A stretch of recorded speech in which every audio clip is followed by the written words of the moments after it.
Concussion Lab, we do baselining, coding of Excel files. Basically, we're just baselining and then tracking the concussions so the player can get back to their sport. This is one of the only universities in the country that has this type of technology.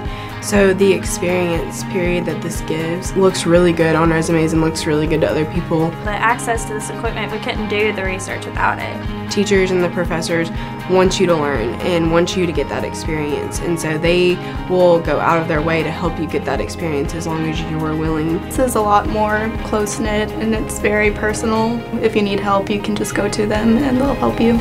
If you're considering UCA, I think that's great. You know, whether you're looking to come here and go to graduate school, get your PhD, or just come here for general education, it's a really good place.